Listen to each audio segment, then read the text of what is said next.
Thankfully, the doctors and the nurses are taking good care of him. Yes, we saw him jet lagged and fatigued and very sleepy.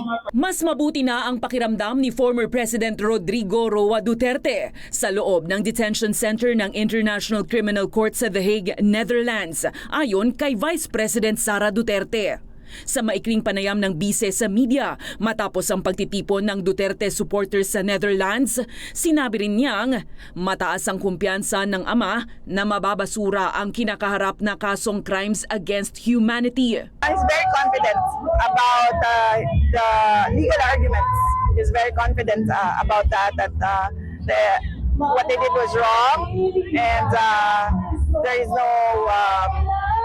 no case to begin with. Nagbabala ang bise sa ama na posibleng ikamatay nito ang pag-uwi sa Pilipinas tulad ng nangyari kay dating Senator Ninoy Aquino Jr., ang opposition icon na binaril sa tarmac ng Manila Airport sa panahon ng diktadorya ni Ferdinand Marcos Sr. Isang pagkukumparang agad na ibinasura ng mismong pamilya Aquino. Sa maikling pahayag, sinabi ng Ninoy and Cory Aquino Foundation na ibang-iba ang ginawa kay Ninoy sa pinagdaraanan ni dating Pangulong Duterte. Saan po nakukuha ang pagkukumpara kay dating Ninoy Aquino?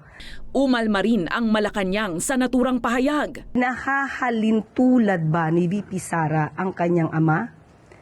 Kaya sa yumaong Ninoy Aquino, parang hindi po natin nadinig noon na inahilin tulad ni dating Pangulong Duterte ang sarili niya kay Ninoy, kung hindi kay Hitler. Samantalang binatikos rin ng iba pang grupo tulad ni na former Senator Leila de Lima at ng August 21 movement ang sinabi ni VP Sara. Anila, panibagong drama lang ito ng mga Duterte upang makatakas sa pananagutan patungkol sa libo-libong namatay sa drug war.